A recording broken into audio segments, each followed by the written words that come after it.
The billionaire walked in and caught his fiancée torturing the maid. What he did next shocked everyone. The mansion doors flew open, and the screaming stopped instantly. Michael stood frozen in the marble hallway, his briefcase falling from his hand. His fiancée had her hand raised, ready to strike again.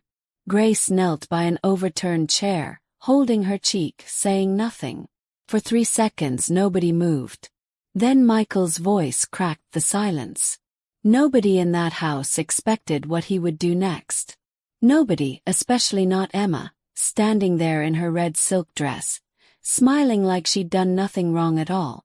Grace had worked in that house for 6 years. She knew which floorboard creaked outside the library. She knew Michael took his coffee black, in the same chipped blue mug every morning, the one his late father used to use. She never mentioned it. She just made sure it was always clean and waiting. Michael barely noticed the small things Grace did. That was the trouble with wealth. Kindness became invisible when you never had to ask for it. Emma noticed something else. She noticed that Grace kept an old photograph tucked behind the kitchen calendar. A young woman, laughing, standing beside a man in an army uniform. Emma never asked who they were. She just filed it away, the way people do when they're looking for a weapon instead of an answer. 3 weeks before the wedding, Emma started finding reasons to be unkind. Small ones at first. A folded napkin placed wrong. A door left unlocked. Nothing that mattered. Nothing that should have mattered. "You did this on purpose," Emma said one morning, holding up a wine glass with a tiny water spot. Grace shook her head.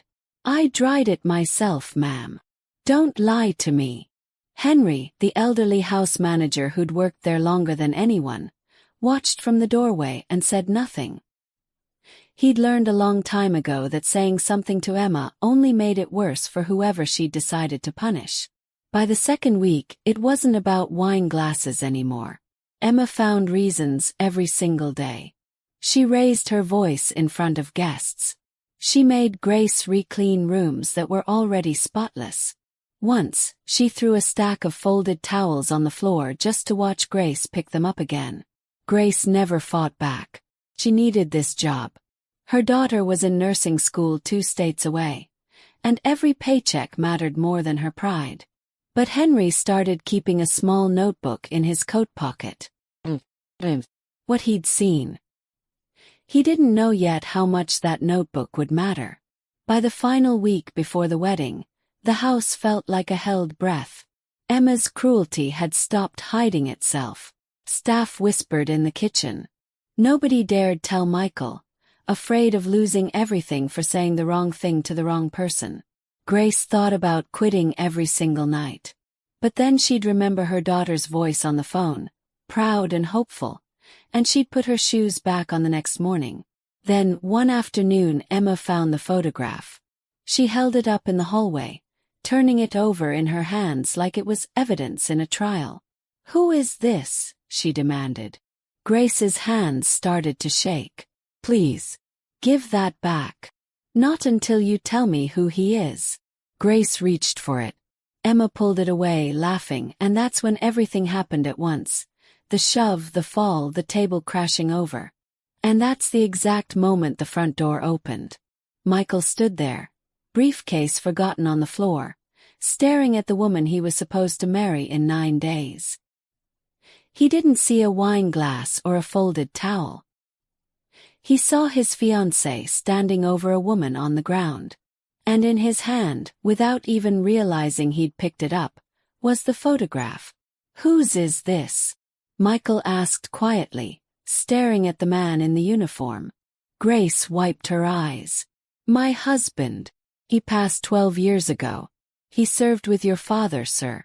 They were friends before either of us had $2 to rub together." Michael went very still. Henry stepped forward then, the small notebook in his hand. "Sir, I think you should see this too." Page after page. Incidents. Small cruelties that had grown into something much bigger, written down by a man too afraid to speak up until now. Emma's face changed. The confidence drained out of it. "Michael, it's not what it looks like." "It's exactly what it looks like," he said. She reached for his arm. He stepped back.